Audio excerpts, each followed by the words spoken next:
السلام علیکم دوستو، کیسے ہیں آپ سب؟ امید کرتا ہوں کہ آپ تمام دوست خیر و عافیت سے ہوں گے اور میری دعا ہے کہ اللہ پاک آپ تمام ناظرین کو اپنے حفظ و امان میں رکھے۔ پیارے ناظرین، آج ایک اور نیو ریئیکشن ویڈیو کے ساتھ حاضر ہیں، جس میں ہم دکھائیں گے کہ کس طرح ایک ہندو خواتین ڈاکٹر ذاکر نائک سے کچھ سوالات کرتی ہے، وہ بھی اتنے ڈیفیکلٹ سوالات کرتی ہے، تو ڈاکٹر ذاکر نائک اس کے کس طریقے سے جواب دیتے ہیں آج ہم اس ریئیکشن والی ویڈیو میں دیکھیں گے۔ اس ریئیکشن والی ویڈیو کا مزید آغاز کرنے سے پہلے چھوٹی سی گزارش ہے کہ اگر آپ ہمارے اس چینل پر نئے ہیں تو جلد سے جلد ہمارے اس چینل کو سبسکرائب کر لیں اور بیل کے آئیکن کو لازمی پریس کیجیے گا تاکہ فیوچر میں ہم جو بھی ویڈیو اپلوڈ کریں تو اس کا نوٹیفیکیشن آپ تک جائے۔ دوستو، ویڈیو شروع کرنے سے پہلے میں چاہتا ہوں کہ ہم سب لوگ مل کر یہ دعا کریں کہ اللہ تعالیٰ مولانا طارق جمیل کو لمبی عمر اور تندرستی عطا فرمائے تاکہ وہ اسلام کی بالکل اسی طرح خدمت کرتے رہیں جیسے وہ کر رہے ہیں۔ آئیے دوستو، آج کی ویڈیو شروع کرتے ہیں۔ اسلامک اسکالر اور مبلغ اسلام مولانا طارق جمیل کے نام سے کون واقف نہیں؟ مولانا طارق جمیل کی دینی تبلیغ کا دائرہ بہت وسیع ہے۔ انہوں نے معاشرے کے بگڑے ہوئے لوگوں کو راہ اسلام پر ڈالا ہے۔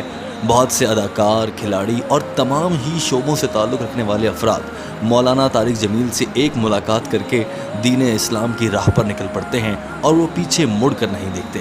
مولانا طارق جمیل اپنی مبلغانہ زندگی کا ایک واقعہ بتاتے ہوئے سناتے ہیں کہ انہوں نے کئی سال پہلے جب خواجہ سراؤں کو دین اسلام کی جانب راغب کرنے کا ارادہ کیا تو ان کے ساتھ کیا واقعہ پیش آیا، کیونکہ مولانا طارق جمیل سمجھتے ہیں کہ سماجی طور پر دھتکارے جانے والی یہ مخلوق بھی اللہ کے رسول کی امت ہیں، لیکن انہیں معاشرے میں وہ مقام نہیں دیا جاتا۔ تو آپ سے یہ التجا ہے کہ اس ویڈیو کو آخر تک دیکھیے، کیونکہ یہ واقعہ آپ کی زندگی بدل سکتا ہے، اور اگر آپ دین اسلام کی راہ سے بھٹک چکے ہیں تو آپ کو یقیناً اسلام کی راہ پر آنے میں مددگار ثابت ہوگا۔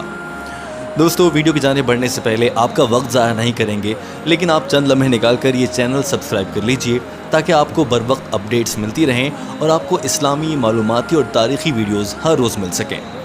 دوستو، مولانا طارق جمیل خانوال کے قریب اپنے آبائی علاقے کا ایک واقعہ بیان کرتے ہوئے کہتے ہیں کہ انہیں کافی عرصے سے خیال آ رہا تھا کہ خواجہ سرا بھی تو اللہ تعالیٰ کی مخلوق ہیں اور نبی کریم صلی اللہ علیہ وآلہ وسلم کی امت ہیں، ان کو بھی دین کی دعوت دینی چاہیے۔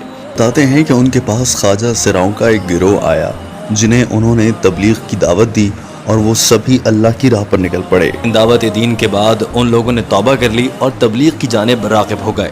مولانا کہتے ہیں کہ میں نے ان لوگوں سے کہا کہ آپ میرے علاقے کے خواجہ سراؤں کو بھی دین اور تبلیغ کی دعوت دیں۔ چونکہ ان لوگوں نے مولانا طارق جمیل سے ملاقات کرنے کے بعد دین اسلام کی حقیقی روشنیوں کو اپنے دلوں میں اتار لیا تھا، لہٰذا انہوں نے مولانا طارق جمیل کی اس دعوت کو فوراً سے قبول کر لیا۔ حال ہی میں خواجہ سرا اور شوبز کی رنگینیاں چھوڑ کر دین اسلام کی جانب بڑھنے والے خواجہ سراؤں کا یہ گروہ اب مولانا طارق جمیل کے کہنے پر ان کے آبائی علاقے کی جانب ایک خواجہ سراؤں کے گروہ کی جانب ملاقات کے لیے چل پڑا۔ دوستو، جب وہ سب لوگ وہاں پہنچے تو خواجہ سرا ایک کمرے میں بیٹھ کر ٹی وی پر فلم دیکھ رہے تھے۔ دروازہ کھٹکھٹایا تو ایک خواجہ سرا نے باہر جھانک کر دیکھا اور پھر اپنے گرو جس کا نام بھاگی تھا اس نے پوچھا کہ کون آیا ہے، جس پر اس لڑکے نے بتایا کہ ایک بندہ ہے، باقی سب مولوی ہیں۔ جماعت کے لوگوں نے کہا کہ دروازہ کھولیں۔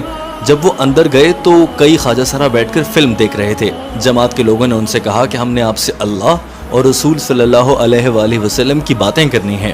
اس پر خواجہ سراؤں کا گرو بھاگی بولا کہ اس وقت ہم فلم دیکھ رہے ہیں، آپ لوگ جائیں، پھر کبھی آئیے گا۔ تبلیغی جماعت کے لوگوں نے اس موقع پر یہ کہا کہ آپ لوگ اطمینان سے اپنی فلم دیکھ لیں، جب یہ فلم ختم ہو چکے تو پھر ہم آپ سے ملاقات کر لیں گے اور ہم آپ کا انتظار کر لیتے ہیں۔ دوستو، جب خواجہ سراؤں کا یہ گروہ فلم دیکھ چکا اور ان سے مولویوں نے پھر کہا کہ ہم آپ سے بات کرنا چاہتے ہیں، تو خواجہ سراؤں نے کہا کہ اب ہماری ڈانس اور ریاضت کا وقت ہو چکا ہے، لہٰذا آپ مزید انتظار کیجیے۔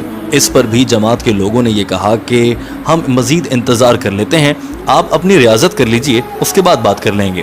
دوستو، تقریباً 1 گھنٹے تک ڈانس چلتا رہا اور جماعت کے لوگ انتظار کرتے رہے۔ خواجہ سرا بھی حیران تھے کہ یہ کیسے مولوی ہیں کہ جا ہی نہیں رہے۔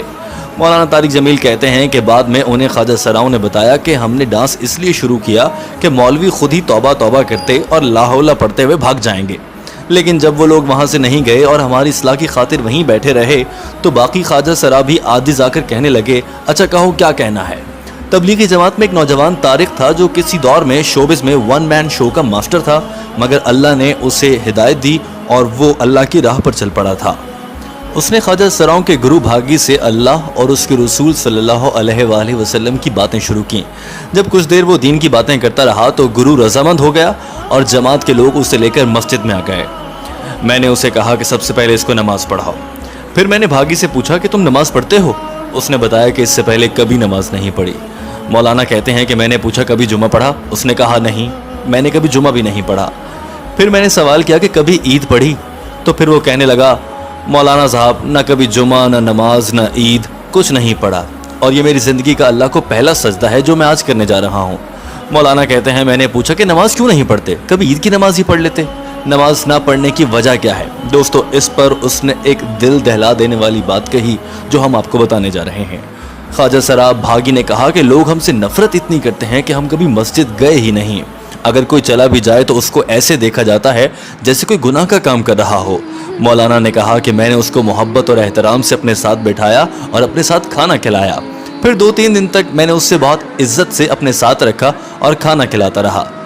تو خواجہ سراؤں کا یہ گرو بھاگی کہنے لگا کہ مولوی صاحب آپ پہلے انسان ہیں جس نے ہمیں خواجہ سرا ہوتے ہوئے اتنی عزت دی، ورنہ لوگ اور مولوی تو ہم سے بہت دور بھاگتے ہیں۔ مولانا کہتے ہیں کہ میں نے خواجہ سرا سے کہا کہ یہ دین تمہارا بھی اتنا ہے جتنا ہمارا ہے، تم دین سیکھنے کے لیے تبلیغ میں جاؤ اور اپنی زندگی کو اللہ کی راہ پر خرچ کرو۔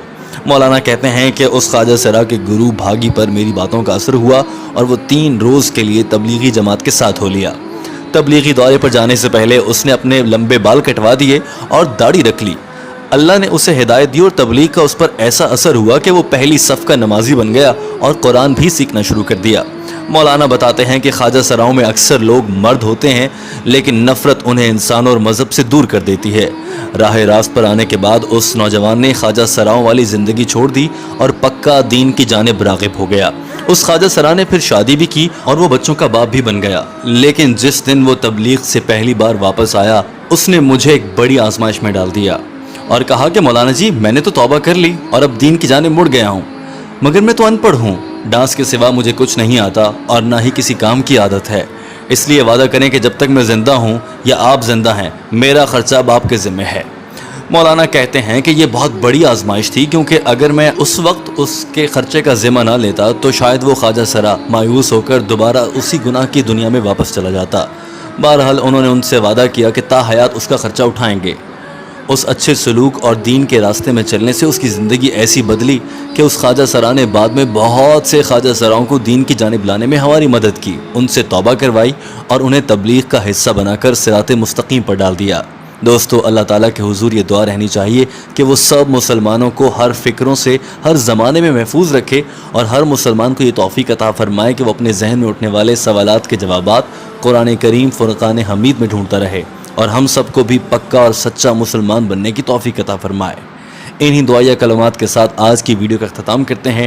دوستو آپ کو یہ ویڈیو پسند آئی ہے تو ہمارے چینل کو لائک اور سبسکرائب کر لیجیے۔ یہ تھی ہماری ریئیکشن ویڈیو، امید کرتا ہوں آپ کو یہ ریئیکشن ویڈیو پسند آئی ہوگی۔ مزید ایسی ویڈیو دیکھنے کے لیے ہمارے اس چینل کو ضرور سبسکرائب کیجیے گا۔ اسی کے ساتھ اپنے بھائی کو دیجیے گا اجازت، اپنا بہت سارا خیال رکھیے گا۔ اللہ حافظ۔